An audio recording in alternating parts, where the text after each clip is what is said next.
And our first talk is, we're fortunate to have Roberto, oh dear, Ierusalimschy. Wow, sorry. He'll tell you how to pronounce it. Who is the principal architect of Lua, and is just going to give us kind of the background and the reason Lua exists, and then we'll go from there. So Roberto. Thank you. Well, first I have to answer two questions. The first is yes, this is PowerPoint.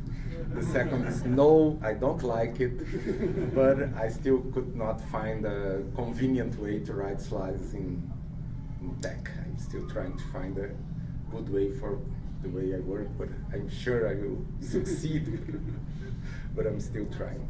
So, Tuesday I gave already a talk, a more technical talk about Lua, with trying to teach some basic ideas about the language.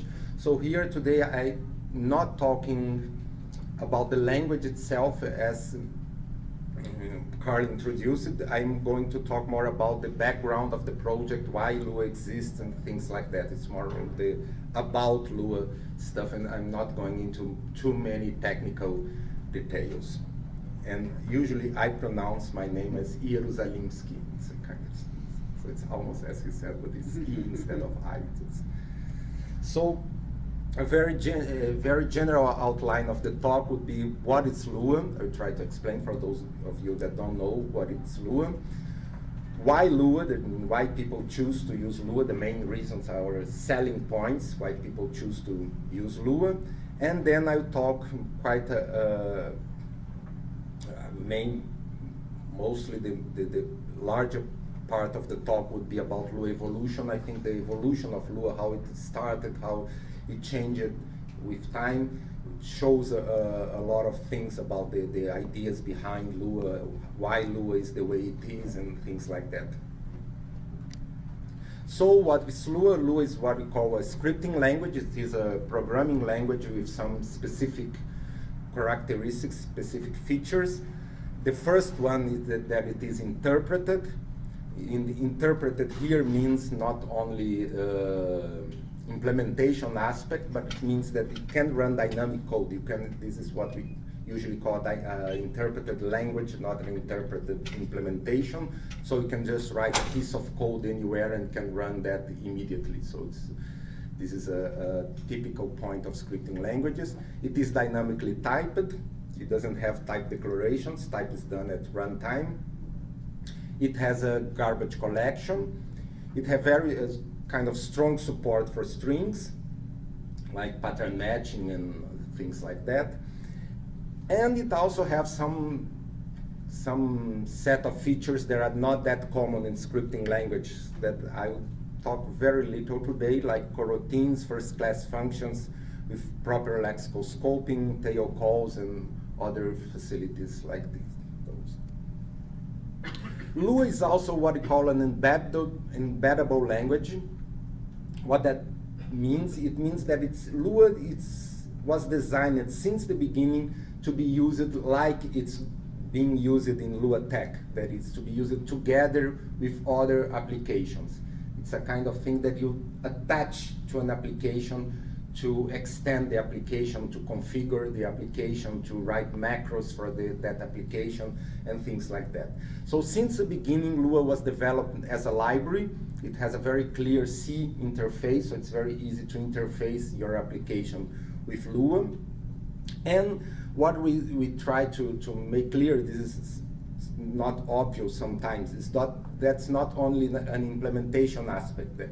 That means of course, you can get almost any language and attach a C API to it. I mean, this part is only an implementation aspect. But how well this C API is going to behave, how good we'll have access to all aspects of the language, then that has a lot to do with the language design, how the language implements things, how the language defines things, how things are dynamic or not dynamic.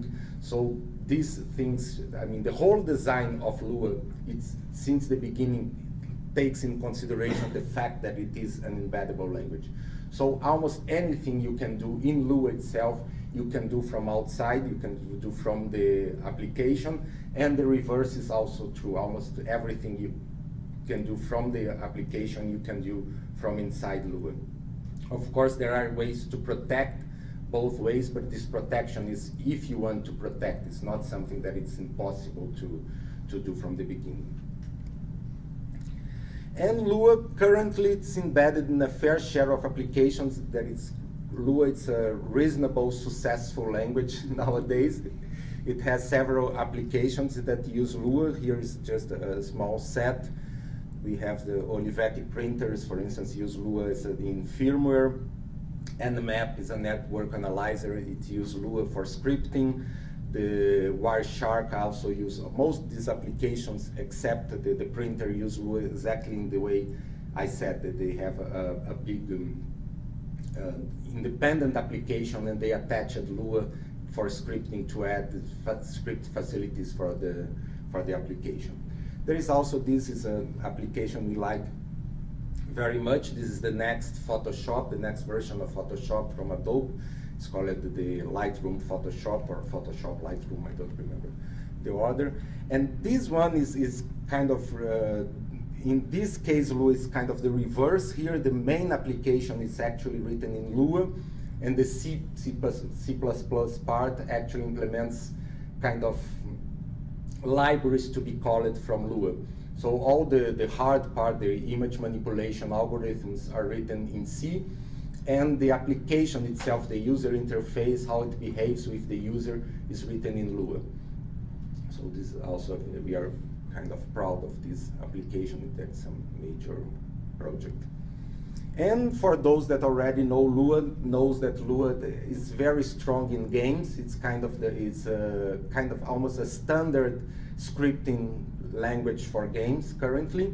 And here is just a short list of games that use Lua. We have World of Warcraft. It's one of the most famous, with The Sims and a lot of other famous games. As I said, this is a very, very short list of games that use Lua. A lot of games currently use Lua, and more than just games, a lot of game engines currently use Lua. So a lot of games that use those game engines automatically are using Lua too. So just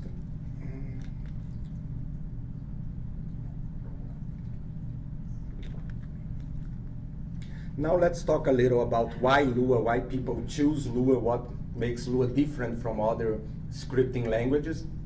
For instance, these reasons are, for us, are the main selling points of Lua, and all of them, for instance, are very important for games and for other applications, of course, which are embeddability, portability, simplicity, and small size. We'll talk a little about each one. As I said, Lua is provided as a C library. So even the standalone application, for instance, when you type Lua in the console to get a interactive session, this standalone application is a client of this library. It respects the official API. It does not anything that any other application cannot do. It doesn't use any internal aspects of Lua. So that separation of the what they call the core that has this clear API and everything else, it's very, very strong in Lua. Even what we do in Lua outside the core always respect that API. The API, it's very simple. This is also a point. We don't use fancy, or we try to avoid fancy features from C, things that we know that doesn't work quite well in some compilers or doesn't work quite well in other languages, like for instance vararg functions or functions return structs or things like that. And for that reason, it's very easy to embed Lua not only in C and C++, but also in many other languages. Here is a list of other languages that Lua already was really embedded. I mean, there are at least one real application using Lua with each of these other languages. So Lua has been embedded of course, in C, C++, is the official API, but also in Java, in C#, in Fortran, and even other scripting languages like Perl and Ruby they provide, not us, they provide interfaces to Lua. So for instance, if you go to the Pro CPAN, is that for CPAN, you find there a module to script Perl using Lua, for instance. So it's a funny concept, but they provided that. And for Ruby is the same. There is also some uses of Lua with Ada and some other languages. So the API is really clear and simple to. These basic concepts make it easy to adapt it to different languages. As I said, Lua, the language itself was designed with this embeddability in mind. So a lot of things in Lua, it's made the way it is too easy the connection with external languages, with an external host, external application. And also a very strong point here is that the interface is bidirectional. A lot of scripting languages emphasize that you can call external libraries, but it's not that easy to call the scripting language itself from outside. In Lua, both directions are very easy, and it's very common to do, I mean, for instance, sometimes the application calls Lua, and then Lua calls back the applications for a small service, and that service in turn calls Lua for a typical example is an application called Lua, then Lua wants to sort an array, then it calls a sort algorithm implemented in C, and the sort algorithm is called the comparison function. It's in Lua again, so it goes back and forth between C and Lua several times, and there's no problem with this. It's kind of relatively easy to write those stuffs. Lua is very portable. This is a major feature of Lua. It runs on most machines we ever heard of, not only Unix, Windows, and Macs, but also all kinds of different boxes like Xbox, PlayStations, and Nintendo. I'm not sure about Wii currently, but at least the DS and other Nintendo boxes it runs inside. It runs in robots, in very small. Sometimes there are Lua running in some chips with some 256K of memory, so it really fits in very small boxes. And we achieve this portability not by putting a lot of if-defs in the code, I mean, like porting Lua to different platforms, but writing Lua for just one fixed platform that is ANSI. We really try to follow the standard. We are very, very rigid about this following the standard. We really avoid anything that is not in the standard, even things that are in the standard, but we know that some compilers are not good at, we try to avoid, so we try to write plain code that really runs unmodified in all these platforms. And currently this is a more recent feature, but it's at least since Lua 5, so there is some years now that we doing that. We are moving, Lua has the separation of the core and the external libraries that come. I mean, there is a set of libraries that are standard, but they are not part of the core. Again, they respect that official API. They are implemented, again, like any other library you can implement yourself. And then the core itself is moving to what is called a freestanding implementation. This is a C term. It means a program written in C that doesn't use a lot of the C libraries like stdio and malloc functions. That there is anything that has to do with the operating system. So now the core itself is like this. For instance, memory allocation in Lua. When you start Lua, you give a memory allocation function for Lua to use. So you define how Lua is going to allocate memory. The core itself knows nothing about. It just uses the function you give it.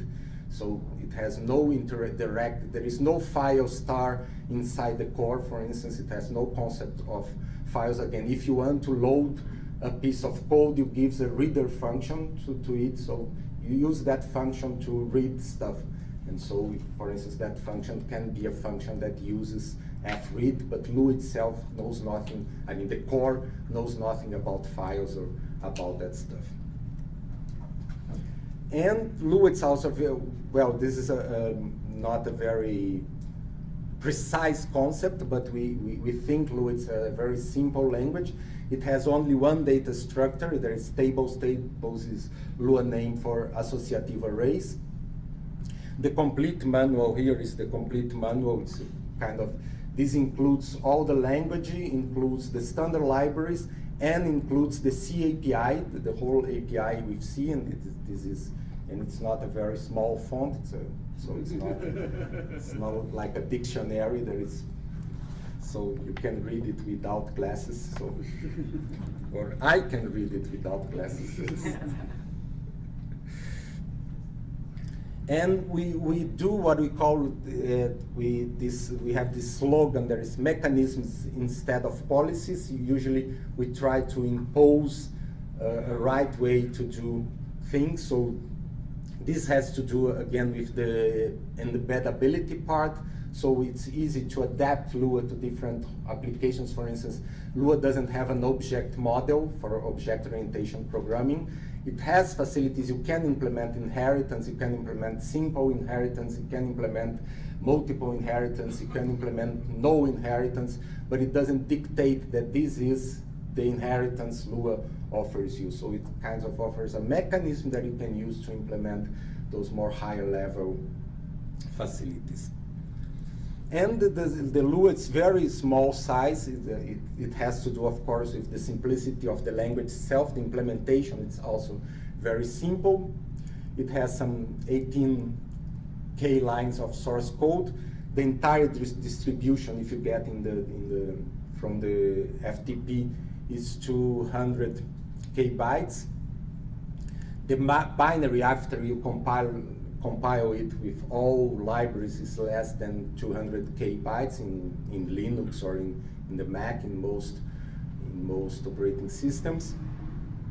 And as I said, it has a very strong separation between the core and the libraries. So in very tight scenarios, usually you don't, either you don't want the libraries, or the libraries sometimes don't even make sense. For instance, inside the Palm OS, it doesn't make sense to have the I/O library. They don't have files as regular files. So it's very easy to remove these libraries because exactly they respect the API. They are not part of the, it's very easy to separate that. And if you get just the core, it's less than 100K bytes. So it really fits in kind of small. We're still struggling to get inside the peak. There is a very, very small 8-bit processor with some 10K of memory. You cannot do that. But once we have 200K of memory, then it's not difficult to put Lua there. And Lua is also quite efficient, of course, in its category. I mean, it's if you are going to compare Lua with C, Lua is not efficient at all. But if you are going to compare Lua with Python or Perl or Tico or Ruby or JavaScript or any language like that, then usually Lua is very, very fast.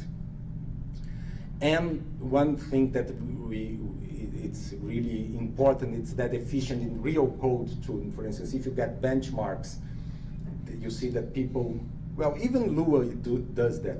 I'm not claiming that we do not do that. Everybody does all kinds of tricks in benchmarks. For instance, if you get a Perl function in a benchmark, nobody ever uses parameters names. They just access the array argument directly, because in Perl it's very expensive even to create a local variable, my variable.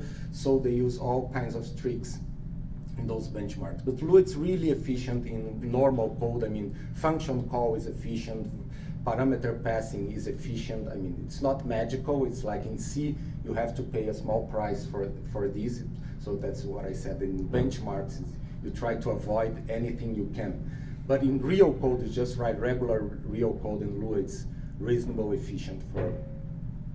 And that's because I talk a little more about that. It has some smart algorithms inside. For instance, it has, Lua was the first, I think it's still the only language to use a register-based virtual machine. Most other languages use stack-based virtual machine. This is something that people are start to study now. For instance, there is even proposals for Java to use raster-based machines, although for Java it's not that important now because of just-in-time compilers. We have a kind of very interesting algorithm for tables. As I said, table is the only data structure, so even arrays you implement using tables. You just associate numbers with values. But the algorithm inside Lua detects that you are doing that and stores that part of the table as a real array. So it's really, if you are using a table like an array, it's going to be implemented like an array, but you don't have to worry about that. If your array is sparse, then Lua automatically changes back or keeps it in the hash table instead of an array, so you choose what is better to.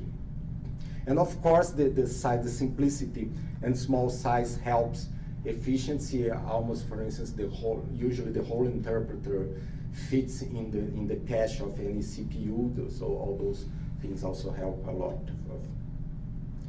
So now we'll talk a little about the evolution of Lua.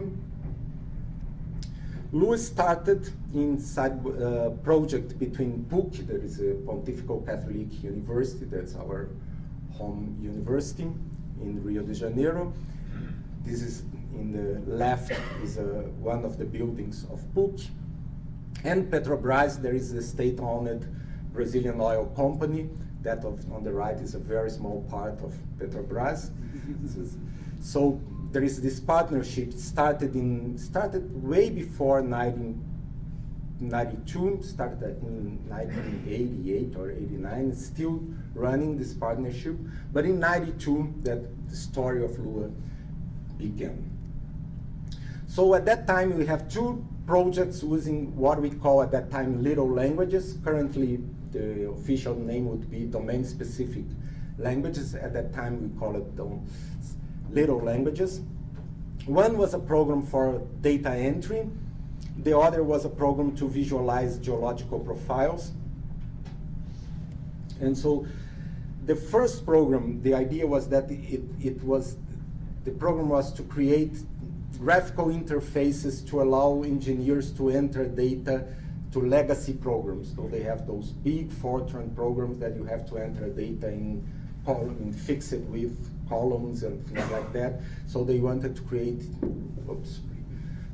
graphical interface that you could enter the data into a graphical interface, and then the program created the data for the legacy program.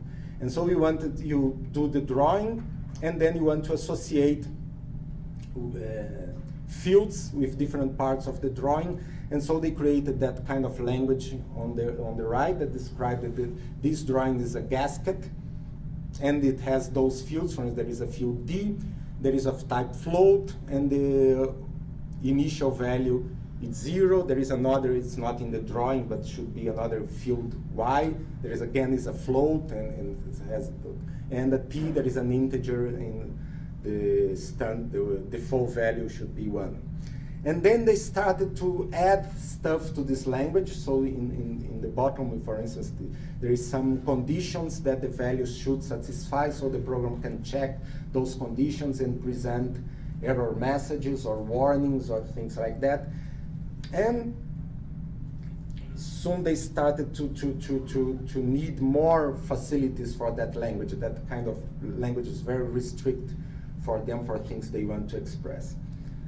So that was the language for the other program, just that in the right. The idea here is that we wanted a flexible way to describe those kind of graphs. So we wanted to describe how many columns, what is going into each column, colors, kind of grids and titles, and what they call backups, that is when the scale, when the graphics goes up to the top, it changes automatically scales and things like that. There is a lot of things they wanted to describe. So we created what we call the SOL, it's cut in the top. It's a simple object language, and SOL means sun in Portuguese. And it's a kind of a mix of XML with BibTeX. It's a kind of BibTeX syntax with XML attitude. but there was no XML at that time, so I think if there was XML, maybe we would have used XML, I don't know. But so here's we have a kind of DTD part that we declare as a type track that has an X that which is a number, a Y which is a number with a standard default value 23, and then we in the bottom we create a real track here. We create a track, and then we give values for those fields so we can describe objects. And the main idea here is exactly that the fields are not only numbers or strings, but they can be lists, and of course then they can be other objects like here. So we can nest that like in XML. I mean, you can structure your data in how many levels you need to. And so, as I said, not only the first language, but Sol itself also both share some limitations. For instance, suddenly we want some few decision-making facilities, some ifs. We want general arithmetic facilities like addition or even some mathematical functions, parenthesized expressions. And we want some abstraction mechanisms. We want to put common parts in a common, to define just ones, common parts, etc. So in 1993, then these is three people that were working on both languages. That Roberto is me, I'm a computer science. Luis Henrique, he's a mathematician. And Valdemar Celis, he's a civil engineer. So it's a kind of interesting mix of different visions inside technology. So we got together, and then we decided to try to create a common language to solve, instead of creating a very small language for Dell and another very small language for the PGM project. We tried to create a common language that could be used by both projects and maybe. So what we needed what we call the main point was a configuration language. The main use at that time was exactly that kind of configuration stuff to describe things.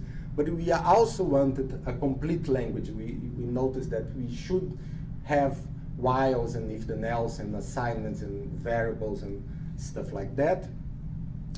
Of course, it should be easily embeddable because the main point of the language would be to be used with those two programs.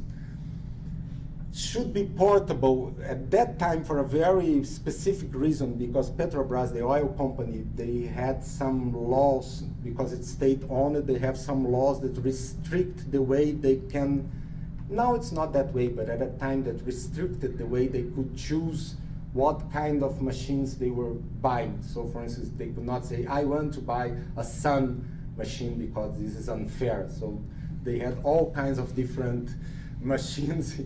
And so our programs had to run in all those kinds of different machines. And one thing that at that point was also important, still important today, is that the syntax should be kind of reasonably friendly.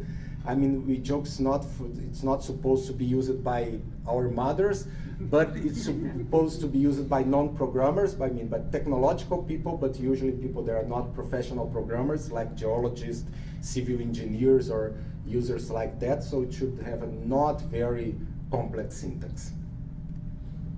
And then, as we were giving up Sol, that is, as I said, the sun in Portuguese, then a friend suggested a new name, and then Lua was born. That Lua means moon in Portuguese. So, and in some ways, it's funny that Lua, in some ways, is kind of smaller than Sol.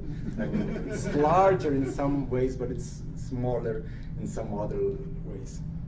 So, how was the first version of Lua? For instance, if you see that definition, that part is not that different from Sol. Again, you can define a track with exactly the same syntax. But the main difference that part of DTD was gone. Lua was not anymore a declarative language. Instead, it was a normal language. So you write in Lua the type checking part. That's why it was smaller than Sol. It doesn't have a built-in type check. So now track is a function, and the function itself, you write that how you want to check for the type, so you can check that the x is actually a number, and whether if there is no value for x, you can give a default value for x, so you can do whatever kind of type checking you want to do. So, of course, that was more difficult for the configurator to write that part, but it was also much more flexible, but then he can do whatever he wanted it.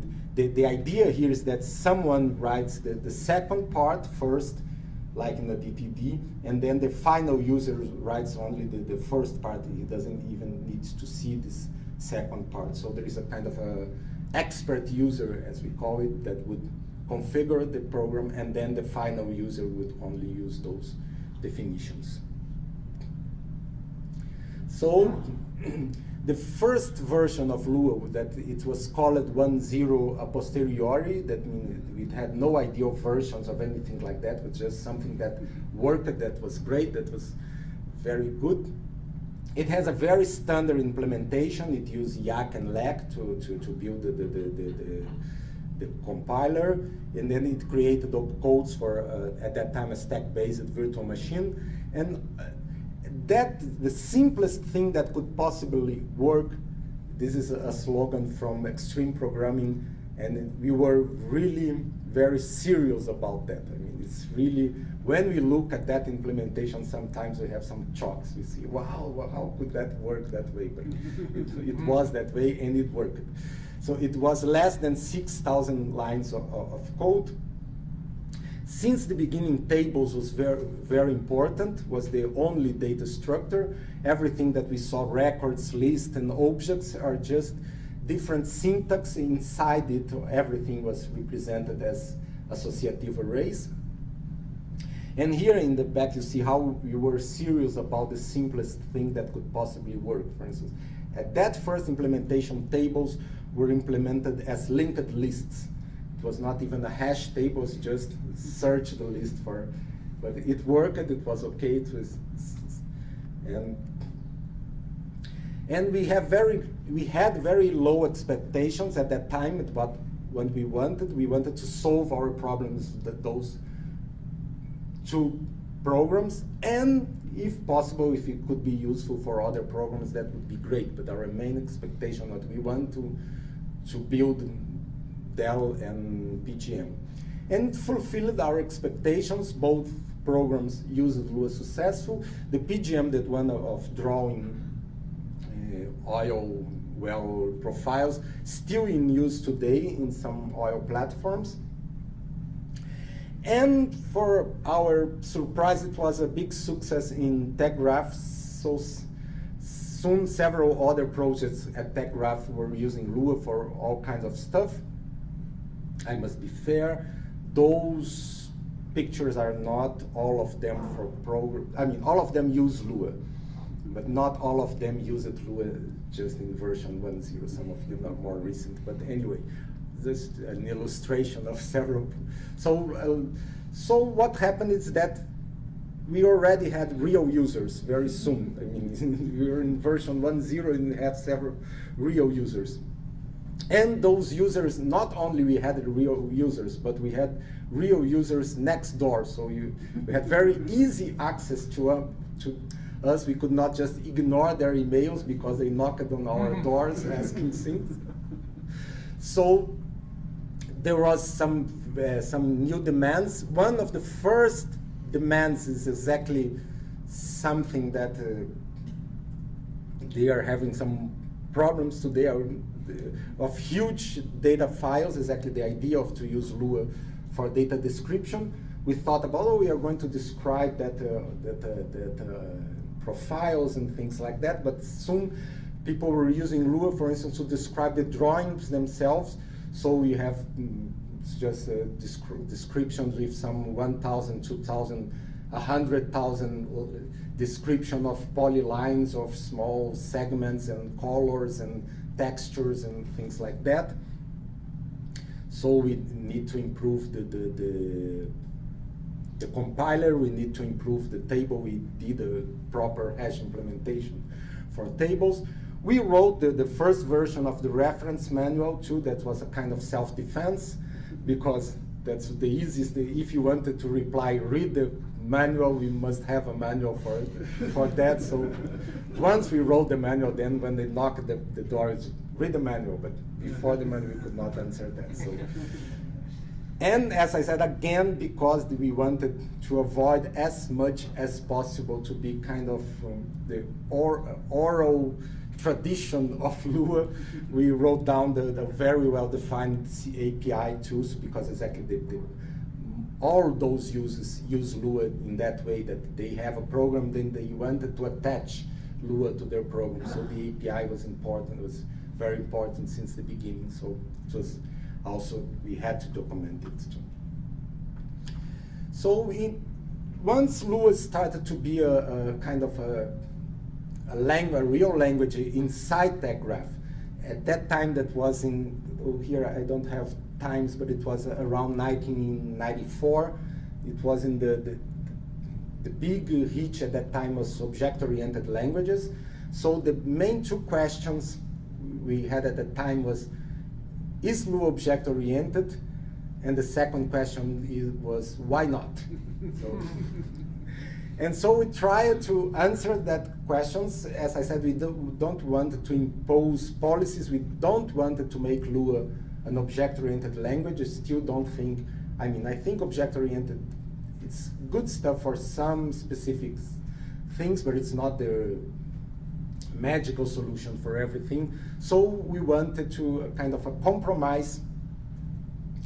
So yes, I don't have. So we did, I don't have the slide here, but we did just exactly the minimal mechanisms that we should put in Lua so that we could say that Lua was an object-oriented language, or it can be an object-oriented language if you like it. So that was our approach for that question, and it has been our approach for a lot of questions. Usually, oh, that is that in Lua, and then we think, well, no, we don't want to put that in Lua, but we want what we need to put in Lua so it's possible to do that. That was usually our approach, so to keep the language really small and to have mechanisms that are useful for many other things, not for that particular use. We cleaned the C API. This is a more technical stuff. And a big change in the syntax is we changed the syntax for constructors. Oh, this slide is not here. Yes, we removed the at. It's not. It's a little like BibTeX yet, but it's more simple. For instance, in Lua 1 we had different. We had curly brackets for objects. We have square brackets for arrays, etc.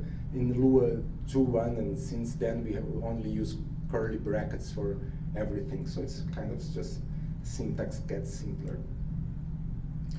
So these versions just get some extra stuff. It got pattern matching, it got some debug facilities, it got the external precompiler, so now you can precompile Lua to a binary form, so it loads faster than if you, although the compiler, it's very fast. I mean, it's of course it's faster if you first those meta files of a few megabytes of programs.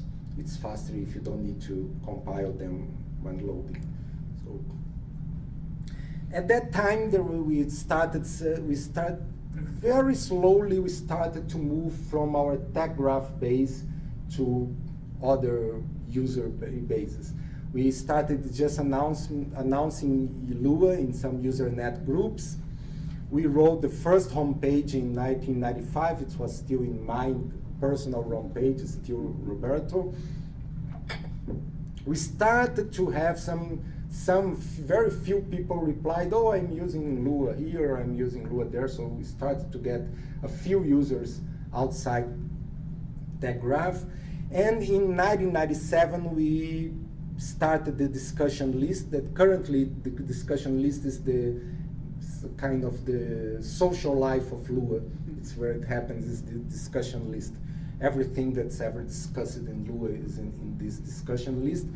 But it started mainly for this reason, to allow users to answer user questions. I mean, as other people started using Lua, they started to send us questions and realize if they send that to the list and not to ourselves, then other people can answer that instead of us having to answer all those questions. That was the main reason to start the list. We thought about creating, at that time, by the end of '97, we have 100 subscribers, so we tried to create a lang.lua news group, but that was not enough users. Now we have some 1,300 users I think we could create, but I think nowadays not that important. People are very happy with the list, so we gave up the idea of.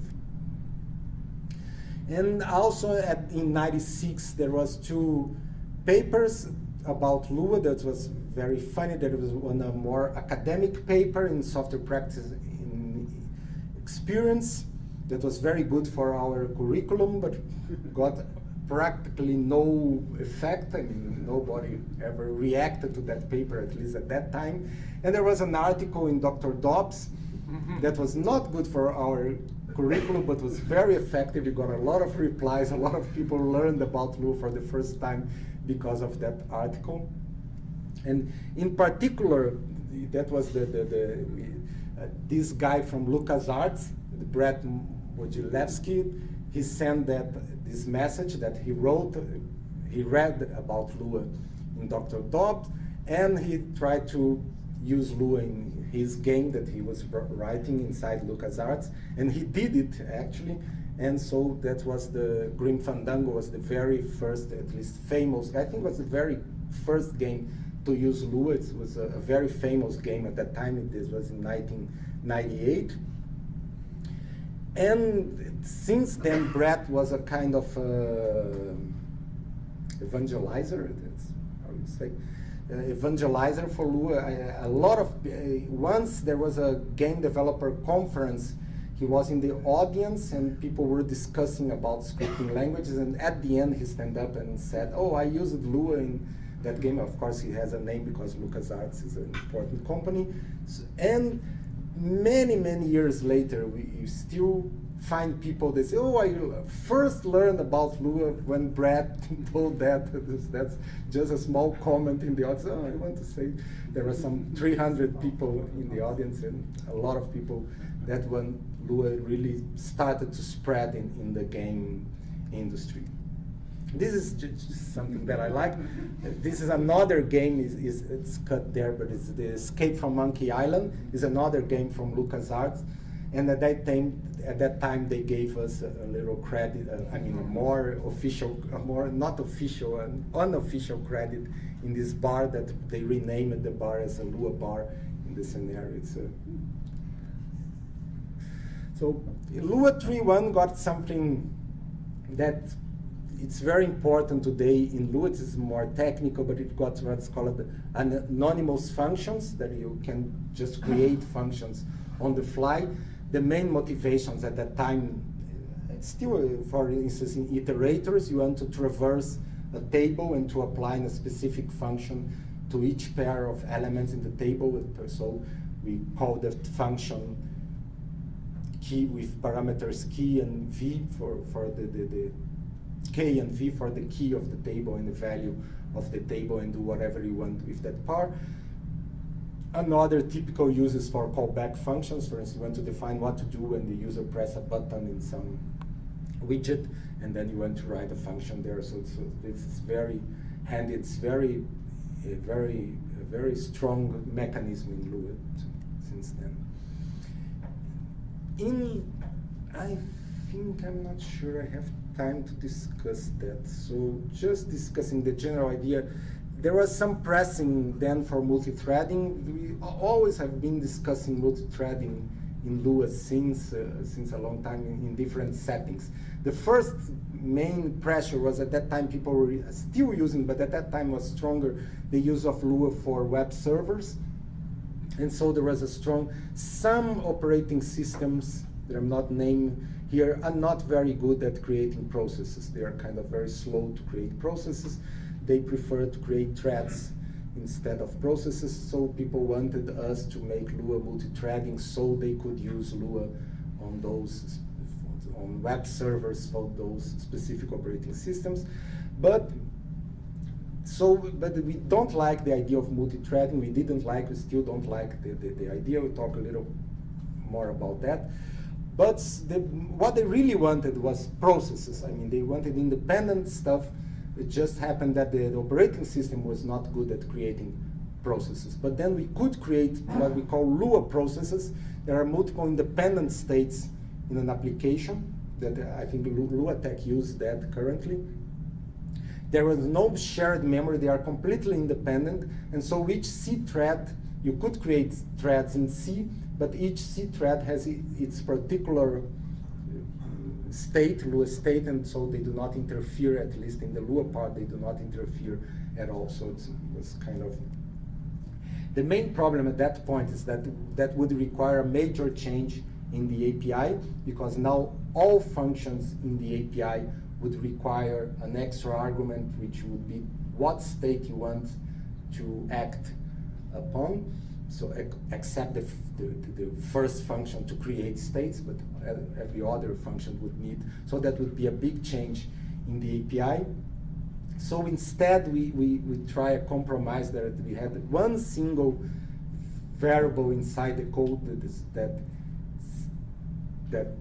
told which state is the current state, and we just added two functions to change that state. But that was not very good. What was kind of a temporary situation. Then we got courage, and in Lua 4 we really made a big change in the API. This was a kind of traumatic change in Lua, but we needed to do that.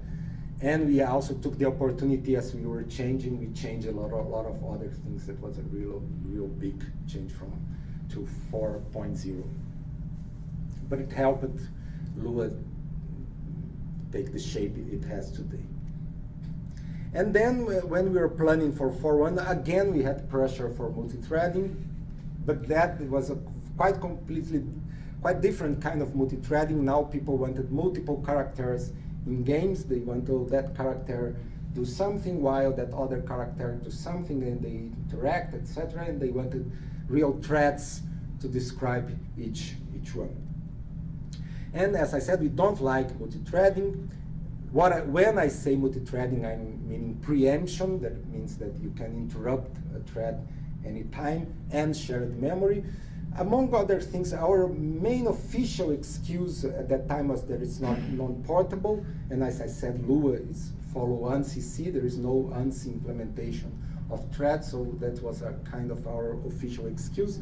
But we really don't believe in multi-threading except in very deep inside an operating system. I mean, you should finish that part, and then nobody else should ever care about that stuff, because it's completely impossible to write correct programs in multi-threading. And anyone that tried to write anything a little complex using semaphores or using monitors or using whatever you want to use, I mean, I'm sure there will be bugs. And you'll never find the bugs. Sometimes this is good, because then you think there are no bugs because you cannot find them, but your program just crashes from every 3 days, every 4 days, and don't know what it is. You blame the operating system. Usually that's depending on the operating system that it's easy to blame. Sometimes the operating system is the one that has that kind of bugs too. So. And so the solution that we proposed was to use coroutines.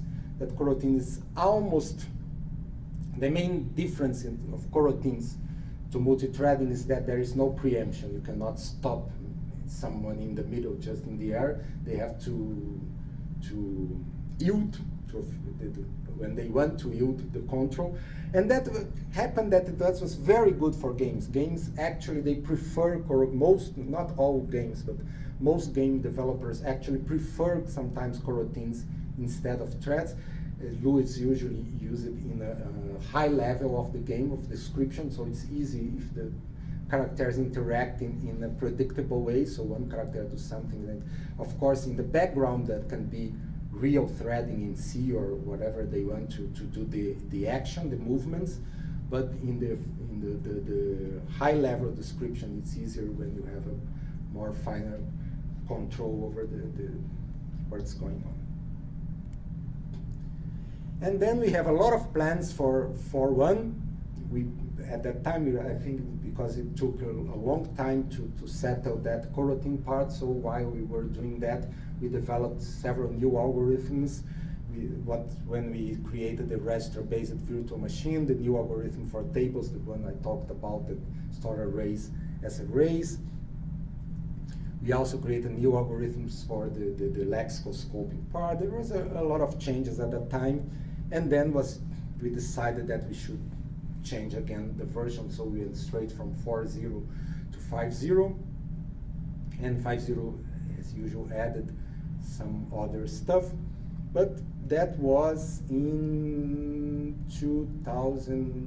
the beginning of 2003, and I think that was the last big change. Since then we are much more stable. I'm not going to talk. And then the Lua 5.1 was released last year. The main change is an incremental garbage collector. That was a big demand from games, that sometimes games stopped in the middle to do garbage collection, so they really need an incremental garbage collection. And another big change that I don't think it impact Lua Tech. I think they are going to disable that, I'm not sure this, but for other users it's very important, is that support for dynamic libraries, or for C dynamic library, to load C code dynamically. This, of course, is not portable, so it was a big decision for us to put that inside Lua, but it's what we call it the mother of all non-portable libraries, because once, of course, this module cannot be dynamically loaded, so this is a problem, so it should be inside Lua, but then everything else that is non-portable, it can be outside Lua, and then you dynamically, once you have this module in Lua, then everything else can be outside. So we decided that this module deserves to be inside Lua. So this is the only part of Lua, it's a very small part that needs if-defs to, I mean, if it's Windows, use the Windows stuff to load DLLs. If it's, now almost everyone else use DL open and DL stuff, so even Mac now use that facility, so it's Windows and everything else. I think Windows is more used than everything else, but anyway. So this is the only part of the code that is. And so to end here is just to see the evolution of complexity of Lua since the beginnings. This is lines of code since the first version, 1.0, to the current version.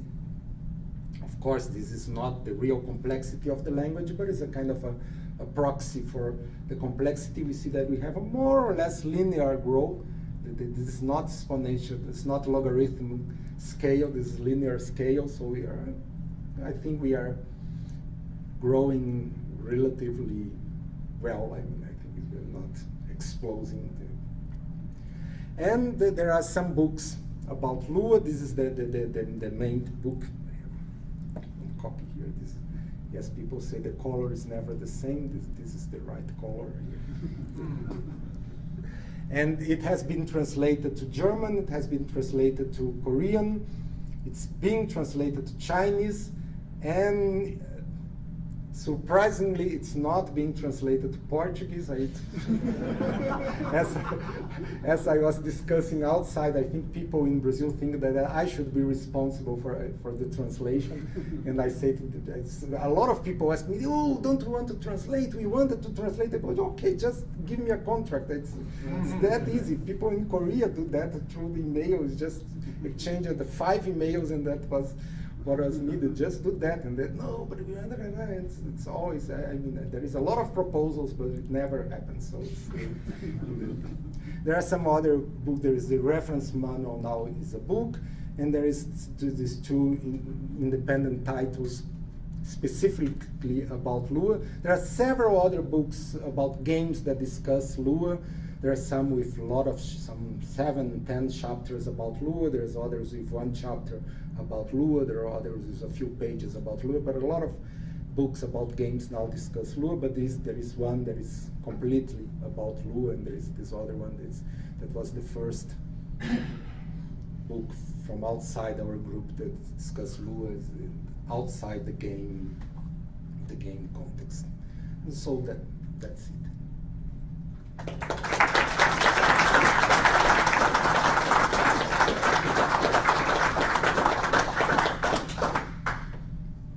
Questions? Comments?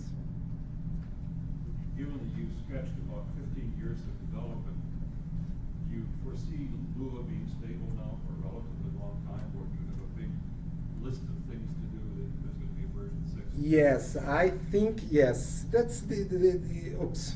Sorry. That's what happened here. Just try to return here. How to oops. To go.